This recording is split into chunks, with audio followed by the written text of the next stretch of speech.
Ladies and gentlemen, welcome to episode 47 of Pocket Edition, GameCast's bite-sized podcast. Today, we are without Mark, unfortunately. However, we have subbed him out, and we have Counts and Joe Chip joining us today. How are you today, guys? Yo. Fine.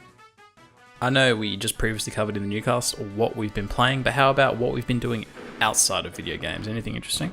Christmas shopping. Yay! Everyone loves Christmas shopping. Not fucking hate it. I don't mind doing it, actually. I quite enjoy it as long as it's in plenty of time. I hate rushing and I hate going out to do it. I don't mind doing it online. Yeah, I know what you mean. Yeah. I honestly don't know if I'm a fan either way, to be honest. It depends who I'm buying for, actually. Yeah. I think that's, some people are just very hard to shop for, or they've got everything, especially older relatives. My and mum's stuff. like that. She's but I got guess, literally fucking everything, and it's a ball ache. Yeah, so what do you do, Vodka. Help me! Vodka. Not for them, for you. Vodka, Just drink lots of vodka. Oh, dear. I guess we can't really talk about what we've bought so far, because that could potentially ruin some things for some people if they listen. Yeah. I very much doubt my father-in-law watches these videos, and I'm going to say I bought him a display thing, which will tie into something I've been doing this week, where I put the solar system up my stairs. Cool. There we go. Nice plug. Go watch it. Boom. It's on I his still channel. need It's to on, watch, there's a yes. video on my channel Snowy about Duffield. it. Go for that. Watch that thing. It's great. I've yet to be able to take a picture or video that actually does it justice. Even like in the video. That's the thing. In the video, I did a nice sort of downward, like going down the stairs panning shot, and it looked quite nice, but it still doesn't do it justice. It looks fucking great. Are they canvases or actual from display? They're from display, so that means they Very are nice. metal. Very nice. Metal plate Yes. things. Yes. Spoiler for the video, I fucked it up. I do go through this in the video, my fuck up. And I didn't get my measurements right. So the first attempt to put them up didn't go well. And because the magnets, you can only really stick them on once. Oh no. I had to take them off, I ruined the wallpaper, and then I had to nail them on. Fuck. That went well. That's not good. That's not fine, good. I don't care. I have to say, though, when I saw all right. when I saw you posted that video, I was thinking, oh, that's interesting. So, as I said to you before, I haven't seen it yet, but it is one that I do intend to watch because it's something that I might quite like to do myself. Yes, I it was... honestly just want to watch it for the nailing, to be honest. Yeah. That sounds interesting. I just want to see you go through the emotions was of that fuck up. ruinously expensive, though, to be honest. It was about 250 quid. Ooh, damn. Yeah. That's All right. technically not the whole set. It's all of the planets, the Sun and Pluto, but it doesn't include some of the larger asteroids that are also in this particular set of things. But I didn't want if those you to haven't change. already as well, go check out his Lego tour, because holy moly. That's a lot That is a lot of Lego, yeah. Yeah, I'll point out, I've got more since then, and I've also got another table that's extended the town out now. Do another video. Stay tuned for part 2. Yeah. Follow up. I have to say, though, whenever anyone now says to you, Count, that you've nailed it, like when you put a video up or anything, they might actually be taking the piss. Well, not surprising. There's plenty of reasons to take the piss out of me besides that, so it's fine. Yeah. Joe, what have you been up to? Well, as I say, Christmas shopping and sitting around That's contemplating taking my laptop apart because it needs fixing. And I thought you could say don't do taking that. my life then. my life needs to be taken apart and reassembled, that's for certain. But my laptop has been playing up for some time, and I think it's a heat issue, so I need to take it apart, rip the heatsink off, and do the thermal paste and all dust and that. But it's not a 10-minute job because it's all like you got to disassemble it. So Joe, What about if you you need it in a can't do it pinch, though, that get warranty the tomato sauce screw. out. it's well out of warranty. Alright, so So, mine. yeah. Mine's got a line Well. of dead pixels across the screen. It's Ah. about 7 years old. Yeah, mine That's is a as GPU well. issue, yeah. I don't know. Or it could be a screen issue, I guess, if they're just dead pixels. I have honestly not got a clue. Speaking of GPUs, though, what have I been up to? Budget PC builds. Woo. That's what I've been doing. I just bought a 6950 for the listeners out there. 69. Sorry. Ooh. Sorry, I reverted to being a 10-year-old there. Oh dear. Yeah. That's some flashbacks right Carry there. on's alive and well. For those of you who aren't aware of the specs of this card, relatively old-ish, 1 gigabyte of VRAM, so that should sum it up for you. So yes, that's what first part for the budget PC build, which I think I may keep you guys updated on how that build goes. Perhaps here, perhaps on my own channel, perhaps both. We'll just wait and see. But without further ado, let's get into the topic of this episode, and that is, as Count has put it, patch culture in, well, I guess really, I wouldn't say 2018, but of this generation at the very least, and to kind of point a stick at a couple of recent culprits, Fallout 76? I was getting confused with the patch size then. It wasn't 42. 42 is the patch size of that game, the day 1 patch size. 47, sorry. And Spyro, which is a case of only one of the games is on the disc. Yeah. We thought they were going to change Blu-ray that, disc. and they fucking didn't. No, they didn't. So, I think we all know that with moderate, well-known compression techniques, maybe not even with compression techniques, that you probably could have fit those Spyro games on that disc. So, I think for me, guys, I think the thing in my head is that I keep coming back to, it's constantly an issue, these day 1 patches, but is that more relatable to how we're purchasing our games between being either physical or digital? If you're preloading digital or you're just buying digital, you're not thinking about the patch size day 1 because you're downloading the whole game anyway. So, has physical media become inconvenient? Or is there a greater patch issue? I think it's a bit of both, probably. For me, anyway, I think it's a bit of both.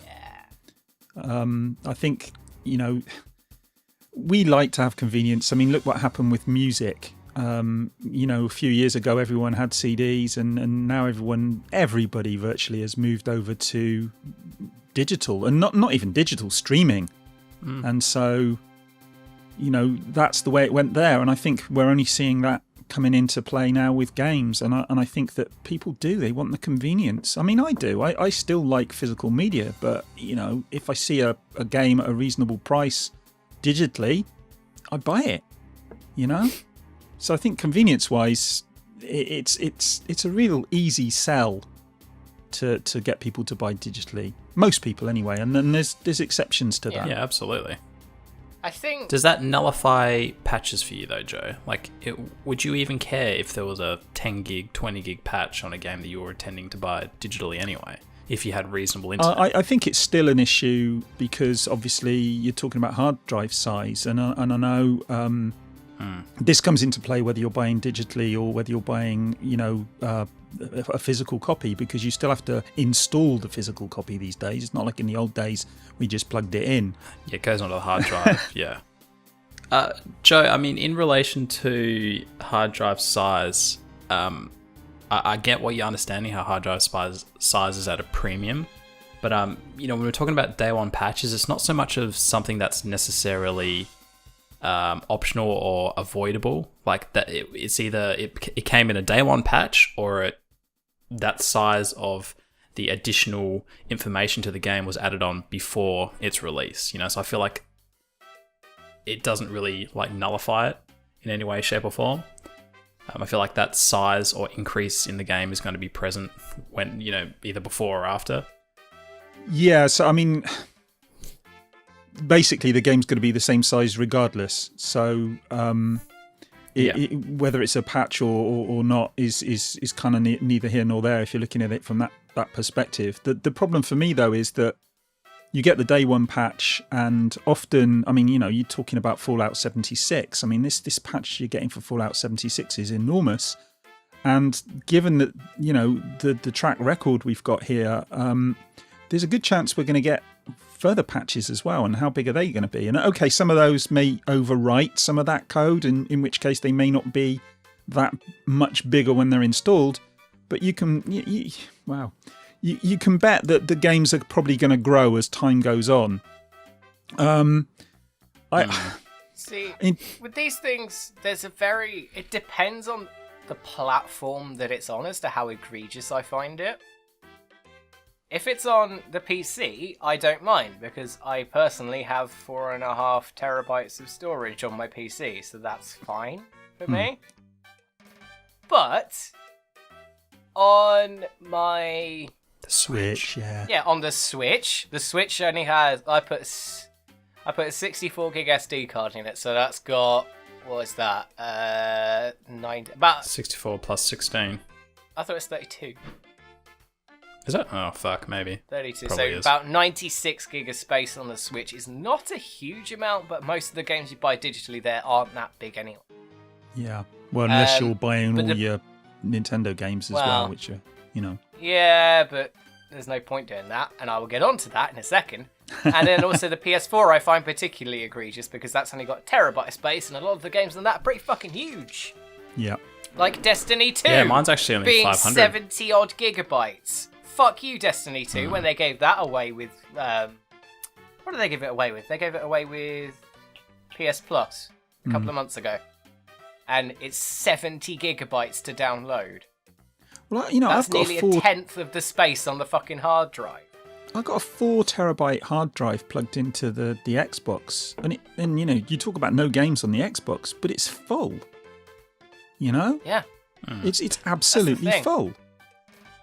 I've always found Microsoft's Xbox to be the worst with patching and file sizes. God, it's insane. Everything just seems enormous. Especially on the One X with the different assets that you're getting. HD packs and all that. I remember when I can't remember if it was Halo 4 or Halo 5, but I think you had to download the entirety of the multiplayer. And that was a not so much a patch, but it's very much like a Spyro case. Like the game just came split. Well, it's not as bad as when you buy Doom on the Switch and you can't fit the whole game on there. Yeah, well, it's the same with NBA 2K, wasn't bad. it, as well? Not that anyone wants to play that who's got any sense. I'm going to say, who gives a shit about that? Is it a case of, like, again though, is it a case of physical media has kind of become inconvenient, or is there a patch issue, or is it a sign that, games don't necessarily have hard release dates? I'm going to use Battlefield 5 as a point-in-case scenario where it had 4 different fucking release dates across the globe. It's insane. It's madness. But is that kind of where we're at now? Like, games kind of, might have a release date or a few different release dates, but they kind of soft launch where, you get into the beta and then you just continue into the full game, and then everybody else gets the full game at a later date, but they get a larger patch, but the beta people got the patch earlier. All these different scenarios where these games are releasing now, and they all involve bloody patches. Is it a sign of, the way we're receiving the games changing, or is it a case of, there is a patch issue? Or is it physical media? Or is it just everything? I think there's an issue. I think there's an issue of developers really completely disregarding and taking advantage of a user's hard drive space. They really are just going, fuck it, they'll have the space. And some people might not, though. That's the thing. They really Is that the developer, though, or is that the console manufacturer? Both. At the end of the day, there's a relationship between the two when it comes to a lot of things, and that's one of them. Yeah, shall we spend some time slimming down the code and making it, streamlined, or shall we just bung it out as is and then maybe patch it at a later date if we encounter problems? Yeah, they just don't give a fuck about the end user's hard drive space or their internet speed. And I know for a lot of people the internet speed isn't an issue, myself included. It is not an issue for me, but for many years it was an issue. And it would take me days to download a big size game. And if it was Fallout 76's patch, the 47 gigabyte one, that would have taken me a good 3 or 4 days to download, just the patch. Yeah. I mean, patches aside, I think like file size has always been an issue though, even before preloading and downloading. I mean, even on the 360, I've got multiple copies of games that have to have 3 discs. I remember, again, Halo 3 discs. The difference there, though. I know it's on DVDs. I think the difference there, though, is that if you're looking at something like Spyro, and you know, most of these games now, whether they're coming out on disc or whether you're buying them digitally, there's the same issue. There's the same, you know, you're having to have patches. And I think this is it could be an issue moving forward, because it's not so bad now. You know, you buy a game on the PlayStation 4 or whatever it might be, and you put the disc in, or you've got the digital copy and it's got the patch, and you know, it's all fine. If you've got decent internet and you've got enough space, it's not an issue. But it could become a much bigger issue later on when we've moved on to maybe the next gen, and you know, they've stopped supporting those games. So you may have a disc of a game, but it's moot because you've got the Spyro disc, but you've only got one game on it. Because that's already happening. Exactly. There's cases of that happening right now. Yeah. And so, which is very unfortunate. I think that's very probably more tied to digital distribution only, but certainly if you have the disc, like a game like Spyro, where you do have to acquire part of the game from, you know, the publisher directly through whatever means they're distributing that code. Yeah, you're fucked. You're absolutely fucked. It makes a mockery of the whole idea of ownership, because you don't really own these things, because they're, you know, most of the code, or certainly a large portion of the code, is held on a server somewhere. And the only way you can access it is if that server's still available. So you don't really own the game at all. You're paying for a license to play the game. Exactly. And I mean, this has been an ongoing argument, you know, between gamers and publishers and developers for some time now, hasn't it? The idea of ownership. And they certainly, it seems to me, they certainly don't like the idea of you have a copy of a game and it's yours. You know, the idea is that you really are in effect renting the right to use the code, to be able to, you know, play it, as it were, in this instance. Well, a lot of it's about that secondhand market and like DRM. Yeah. I think that's why they do a lot of this. But I mean, does a lot of this all become irrelevant if we kind of release this idea or desire to actually physically own things? And, you know, if a good value for money service like Game Pass came along that was very comprehensive, would it completely nullify all of these arguments? You know, would we just be okay? You know, well, I don't need to own it. I just play whatever's on the service. Well, the problem there is that you then don't download or keep anything. You then have to put trust in the people who are running the service. And as much as I would like to, I mean, you know, from the point of view of convenience, and you know, just it's nice to have all those games to hand.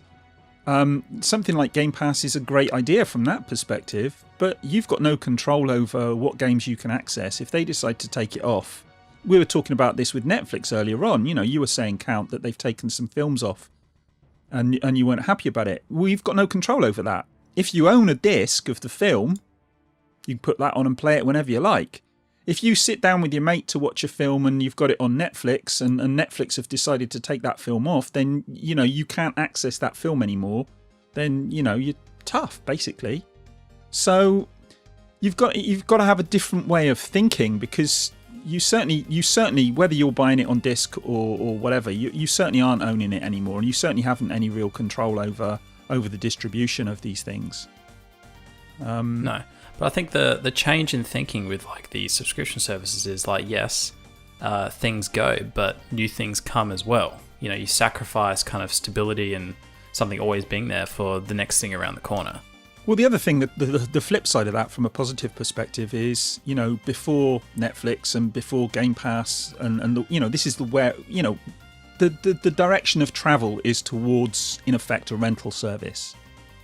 But before we had these services, you know, you could go out, you could buy a game or whatever, but we're limited to the amount of content we can buy, especially, you know, when you're younger and you haven't got a lot of cash or whatever when you're a kid. And so, you know, you talk to people from back in the day when they were using the NES or the SNES or the Mega Drive or whatever, And they might have had 5 games. I remember I had a Commodore 64. I've got far more games on my Commodore 64 Classic than I ever had in real life. I think I had about 10 games. And because I couldn't afford any others. Whereas now... And now you've got 100 Yeah, they're just there. So that, there are real positives to this as well. It's not all negative.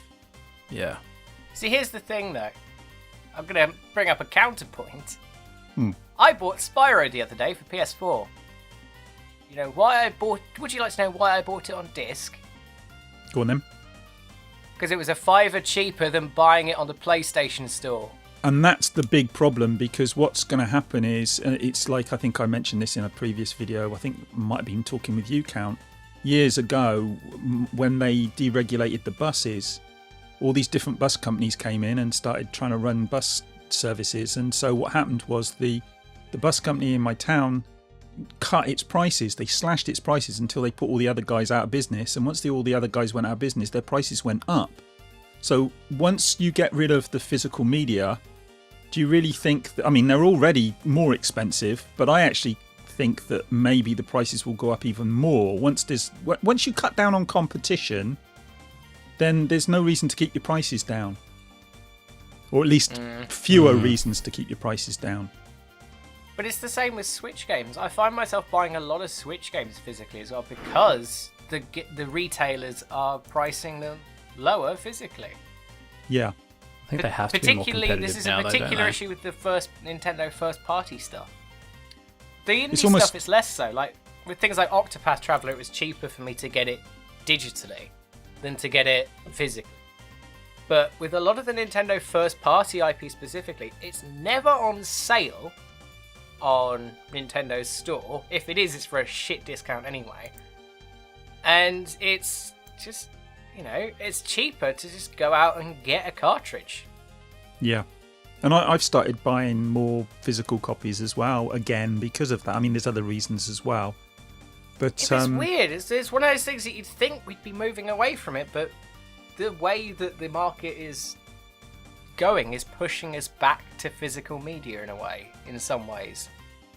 Do you think, like, downloading and purchasing digital copies of games will ever truly have its day in the sun, or do you think we're kind of going to gloss and skip over it and go straight to a subscription model on various platforms that pop up?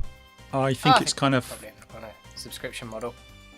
Yeah, I think we're kind of having its day in the sun now. Actually, I think if you look at the way digital sales have gone up, I think next generation, certainly Microsoft are going to be pushing really hard on Game Pass. Yeah, wow. Sony will probably... I mean, they've already changed the way they're pushing PlayStation Now, and I think that'll get a bigger push come the next gen. I wouldn't be at all surprised to see games being released more often directly onto the service.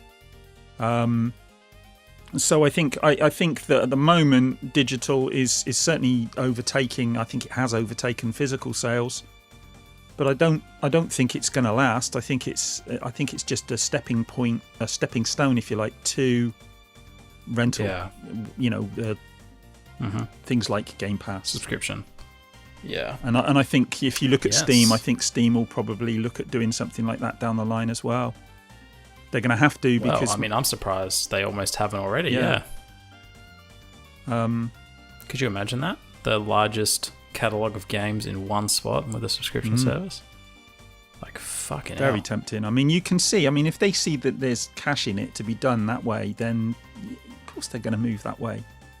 And for us, it is convenient. I mean, at the moment, especially on PC, at the moment, we all buy our games digitally anyway. Very few people ever buy physical copies of games for PC anymore. So moving from a digital copy to a rental service on PC there's less of an impediment there in effect than there is on consoles to some degree, because the mindset's already moved. Yeah, absolutely. All right. Well, I think that's a wrap, unless you guys have anything else to run over. Fuck any developer who patches to shit. There you go. Amen Get it to right, that. or close to right, day one, please. Hold it back and release it, Just hold it back a few weeks and release it when it's bloody ready. I mean, Fallout 76 was Sorry, go on. they put so much money into publicity with a launch date attached to it that they'd rather keep the ship date and then drop a patch during that kind of time frame where it goes gold to printing to sending out to stores, and they would rather just push the date and blow a bit of budget on publicity. Yeah. Or promotion, which is just a shame, but it is what it is. When you hear about crunch, you know, obviously the developers are struggling with this as well, so they're making unrealistic targets. Oh yeah, I mean that's a whole episode in itself. And how all of that works is almost pretty gut wrenching. I mean, we talked about Telltale in the newscast, which will be up at some point before or after this episode. Yeah, it's a shame. Yep. All right, guys, let's wrap it up. So let us know what you think down below in the comments. What is your preferred way to attaining your copies of games? Whether it be digital or physical. Could you see something like a Game Pass like subscription service overtaking both those options? Let us know what you think down below. As always, if you've enjoyed this video, please remember to rate, comment, and subscribe. You'll also find our social links down below in the description box, one of them being our Discord server. Please come say hello and have a chat. If you're listening to us on any of the popular podcasting services such as SoundCloud and iTunes, you'll also find a variety of other content on our YouTube channel, which does not make it to those platforms, so be sure to come on over and check us out. Be sure to check out our guest for this episode as well, Joe Chip. You'll find him at Joe Chip on YouTube. Until next episode though, guys, have a good one.